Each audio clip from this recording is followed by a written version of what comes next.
Dominic Perrottet, welcome to the program. Thanks, Richard. Great to be here. Now, tell me, as a treasurer of a state, do you think you should have more access to ways of bringing in revenue? Does the Commonwealth have too many, in other words, and you have too few? Well, what I thought we'd do in this budget, and I've been raising this for many years now, is that I think the states are always beholden to the federal government. We rely on 40-odd agreements for only around $10 billion. The system could be a lot more simplified.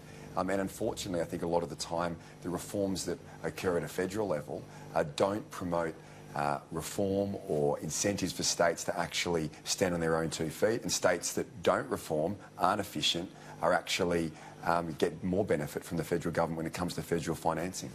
Well, of course, there are a number of states that are mendicant states. Do you rue the fact that New South Wales money is going to other states who aren't doing so well? Well, I think under Michael Egan in New South Wales, we'd always had the position that the GST should be distributed on a per capita basis. We'd be about $20 billion over a 5-year period if that were the case. Now, my position has always been we should support states who don't have the revenue-raising capacity that we do in New South Wales. So, for example, Tasmania, the Northern Territory, I think we have an obligation as the largest state to support them.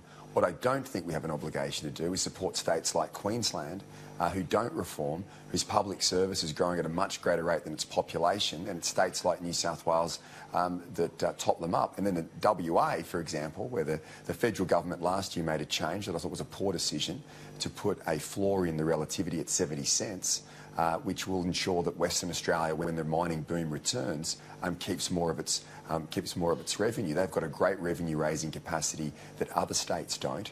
And in the middle of the mining boom, the Liberal government at the time spent all those proceeds. Rather, what they should have done was save them up, implement a future fund or a generations fund like we've done, so when the mining boom came off, they'd be able to support themselves. Unfortunately, what's happened is the federal government's bailed them out, and now next time there's a decline, they'll be protected as well. You mentioned the two states, Queensland and Western Australia, that of course are the mining states. They're the ones one would imagine have got the safest future of the lot, really, because I know that the booms go up often because you always, once you've had a boom, you're always going to have the opposite. That's normal. But overall, if you take the graph out over and look at a decade or something, then what you're going to see is they still do pretty well, don't they? Yeah, they do very well, and that's fine. But when you've got states that, and Victoria and New South Wales generally are more consistent in terms of our economic position, but when there's a downturn, it'll be states now like Victoria and New South Wales have to foot the bill for the smaller states, and WA, who are in the middle of the mining boom, will be able to keep more of their revenues. And from my perspective, that's just not a fair system. We argued at the time that this change would make other states worse off, including New South Wales. The federal government said no. We then wrote to the senators, and I reminded, as you'd be well aware, Rich, I reminded the senators of their obligation to the state of New South Wales, not to the Liberal Party, and we were able to get an amendment enshrined in law that ensured that no state, New South Wales, would be worse off. And we're already seeing today that, based on the change they made, that the Commonwealth will now have to make a top-up payment of around $700 million to New South Wales in the year 22-23. So I think states should be rewarded for reforming. We should have a system that incentivises and not penalises states for going down that path. Well, when one looks at reform, what do we do with the Murray-Darling? Because that has a huge effect on so many people in Australia, and yet it just seems to me that I can recall going to Burke and seeing the wharves where the ferries, the huge ferries used to go, and now there's nothing like that happening these days. Well, I was out in Burke 2 weeks ago with the Deputy Premier, and this drought is hitting hard. It's having a significant effect on these communities, and we really need to get the states and the Commonwealth together to get a plan, and that means that there will be losers in that situation, but we have to have we've got to get the states working together, and for too long that hasn't occurred. I thought we'd been making some inroads on this, but clearly more needs to be done.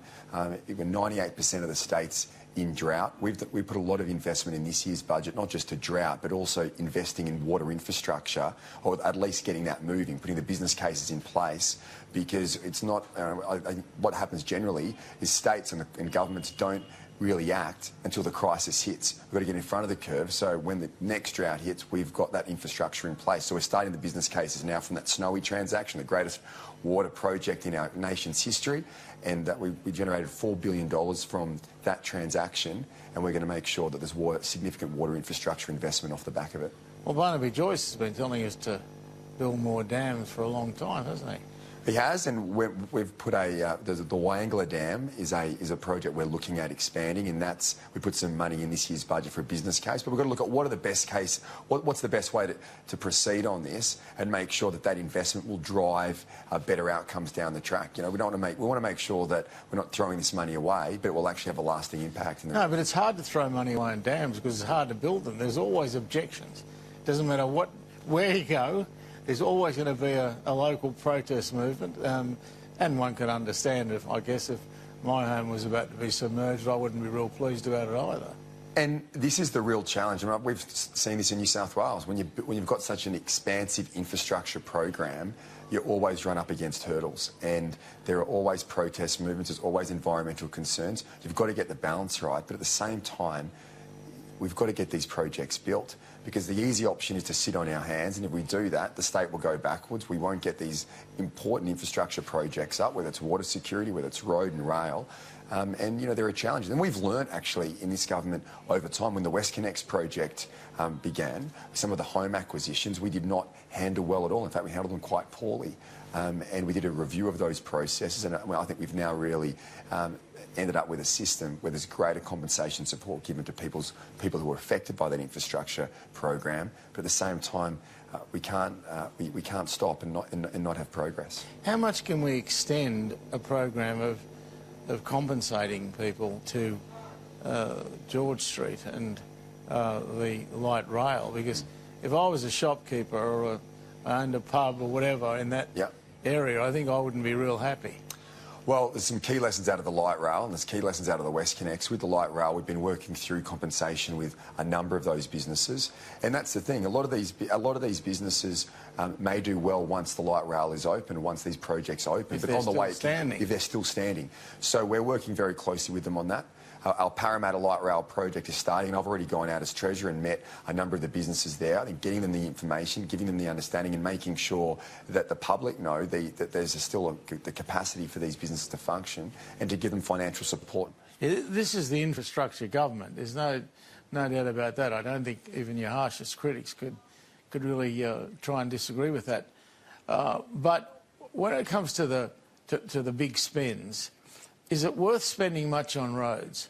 I mean, given that you get really nice roads that get you to the traffic jam faster, but you still get to the traffic jam, is it worth spending more on roads, or should we be just allowing the traffic jam so that people get sick of it and move on to rail, or what's the best way? Well, I think having a combination of options, and in fact I was asked this question yesterday in the press conference, we're spending $50 billion over the next 4 years on transport projects, but we've got to make sure there's we're investing significant amounts in public transport, and this new metro system that we've set up, the Northwest Metro recently opened, $8.3 billion. That's a pretty significant investment, which will allow people in Northwest Sydney to get off those roads, to get off the M2, and onto that public transport. We've already had over 1.5 million people travel so far on that metro. But not only is that one opened, we started 8 years ago, not only is it opened, but the next tranche is coming through. So I was out the other day with the Premier in Crow's Nest, and the tunnel boring machine came through below ground. Now that project will open in the next few years, and that will go all the way out to southwest Sydney. So I think we've got to have a combination of, yes, we need to build motorways and roads, but we want to get people off those roads as much as possible onto public transport. And that's why our metro system, whether it's the northwest, southwest, our Metro West project, which is coming online, which we've put some funding into in this year's budget, and off to the airport as well, that these public transport projects get the investment they deserve. The other issue that affects states and gets lots of publicity is always mining. We don't have that much in New South Wales when one gets outside of the coal areas, do we? No, but I mean, if you look at a place like Cobar, there's significant mining communities out there. I was in Cobar a few weeks ago in the Upper Hunter. There's significant, obviously, mining that occurs there. And I think if you look at the federal election, Joel Fitzgibbon got a significant swing against him based on... It was 16%. 16%. And I think there's as there's a movement towards cleaner energy, I think particularly from the left, there's been a demonising of the coal industry on the way through. And we want to support our mining communities. Yes, we're transitioning in many ways to a renewable future, and we've got a number of solar policies which we've been promoting here in our state, but we shouldn't be demonising mining communities on the way through, but giving them that support. And look at Queensland, they're putting greater royalties up. They've been demonising the industry there for some time. Well, we want to support the mining industry. Yes, it's not as large here as is in WA and Queensland, but they still provide support for our economic growth here in New South Wales. Yes, and we are going to be using coal for quite some time, aren't we? If the lights want to go on, we are going to continue to use coal in large whacks, one would imagine, for the next 30 years, 40 years. And that's where there's been no sensible discussion around this issue. It's been taken, it's been taken on from the ideological fringes, and there needs to be a fair income discussion around, sure, we're moving to that future, what does it look like? But we need to have certainty of investment and at the same time realise that the coal industry provides a significant proportion of our energy, and until such time as renewables can provide that stable energy source, coal's going to exist. And we should be supporting those communities throughout. But there's no sign that renewable energy will be able to take up the slack. I mean, it seems to me that, yes, they've got a role to play, but they just never seem to me to be able to develop the technologies that would enable them to be the baseload power. I don't think that, and I think we're nowhere near where renewables can support baseload. Nowhere near it. That's so until such time as we're there, we're going to have mining. We should appreciate. Also, got to look particularly in New South Wales at the gas industry as well. I mean, we've got Liddell closing in 22, 23, and we need to make sure that we look at gas as well. That's been an issue. But we've really mucked that up, haven't we? I mean, most of our gas doesn't go anywhere near us. It just heads to Gladstone and heads somewhere else. Yeah. And we haven't really developed that industry, and we've got to make sure that the gas is coming to us. And if we are going to pursue it down the track, that we make sure that the people of New South Wales are the ones benefiting from it. Well, how do you make that happen, though? Well, it's hard. Exactly. It's easy to say, but it's very difficult to do. Yeah. Yeah. Where have we got gas in New South Wales? There's no sign that we're going to get a big gas discovery. Well, there's Narrabri and places like that. But if you go back to those periods of time with coal seam gas, the industry didn't do themselves any favours as well in terms of the way the farmers were treated at that stage.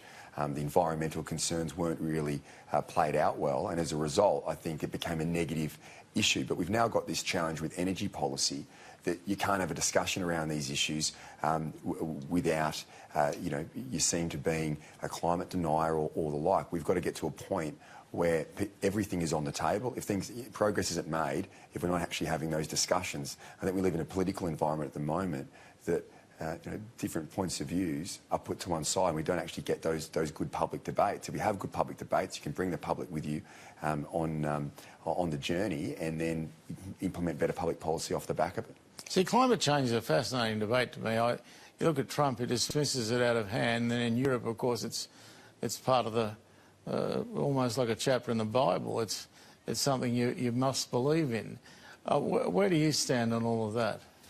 Well, I get criticised that the word climate change wasn't in my budget speech yesterday. I wasn't sure that was a requirement that was legislated, that the Treasurer must mention climate change in their budget speech. And I think that demonstrates the entire problem here. We're very proud of our environmental credentials. We've made significant investments in that space over time, but these things shouldn't be a religion. As a Conservative, we want to conserve our environment and pass it on to future generations. That's something we want to do. In this year's budget, we're setting up a new national park in southwest Sydney to protect our koala habitat. We want to reduce emissions in a sustainable way. I think even the mining industry, they want to look at cleaner ways of carrying out their work. That's just a natural part of industrial development. But to be at a point where, and I think where the Labor Party went wrong in the election in that space, was if you're talking about moving towards zero emissions, but without being able to enunciate clearly what the economic consequences are, you're going to have a problem. And I think that's what happened.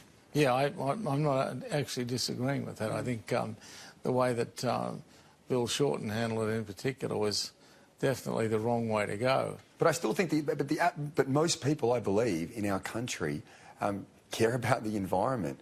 And the fact that you might not have the ideological zeal of saying we want to pretty much shut down the coal industry yesterday doesn't mean you don't care about the environment. You want to do that, but you want to transition and move towards a better approach in a sustainable way. It's easy. Again, it's easy to say, but I still worry about the pace of the change. I worry that we haven't really worked out. We haven't really studied enough to see how fast renewables can take over. Some of the estimates seem to me to be wildly optimistic on this, wildly so, because I can't see wind and the rest of it doing anything for us of a major nature for decades yet. No, and I think there's things that we can do in the short term. So from our state's perspective, we had a policy of helping lower energy prices by encouraging people to take no-interest loans, which we supported, by putting solar panels and batteries on their roofs. So these are small things that we can do that I think transitions people to renewable energy in a sustainable way, whilst at the same time, reducing pressure on the grid. And that's what the batteries do. And that's something we're focused on going forward. But once again, you've got to get the states and the federal government working well together and making sure that as we transition, we're not undermining our baseload power. We are a country that has so many natural resources. It's amazing to think here we are in the 21st century. We've got some of the highest power prices in the world. It makes no sense at all. Well, last question. And that's on housing. Do we go up or do we go out? You need to have a balance, and this is one of the biggest challenges we're facing right now. If you look at the infrastructure investment, we've got a 3-cities vision here in New South Wales: Sydney, Parramatta, and the new city coming around the second airport. And we are getting the infrastructure invested around those cities. We're seeing Parramatta obviously increase in density around that, but it's got to be done in a balanced way. I think we need to move towards medium density, and we've got to have affordable housing. It's becoming a greater challenge for our kids and their kids to get into the property market in Sydney. And I think at the moment there's overdevelopment concerns in Sydney, so it's got to be done in a balanced way. But at the same time, if it's done well and that missing middle is identified, where we get greater flexibility in planning processes, we can reduce the cost of the infrastructure investment that's needed off the back of it. Because the further out we go, the more money it costs. But at the same time, we've got to balance that with the needs of making sure that communities across Sydney, more particularly, do not lose their character and charm as a result of increased development. So, but you go and talk to developers, and the hurdles that they have to jump are just extraordinary. Well, Sally Pearson would be flat out getting there, let alone these people. The planning system needs significant change. It is at the heart of so many problems of getting things done in our state, in our country. And that's not just here. That's all over the world. In fact, I was seeing that the other day when President Trump was showing the planning process and how complex it was. I think for the Empire State Building, it would take the same time as building that back then as just putting a tiny little bridge in some outback little state in the United States. And here is no different. And the time it takes to get things done for roads to be built, and that causes a lot of frustration for people. Yes, this goes back to that other point about the infrastructure causing inconvenience, but we've got to be in a position, surely, where we can get roads and hospitals and schools built in such a way where planning doesn't inhibit but enables those projects to get delivered. Well, I wish you more strength to your arm in that one, because sorting that out will not be easy. No. Dominic Perrottet, thank you for your time. Thank you, Joe.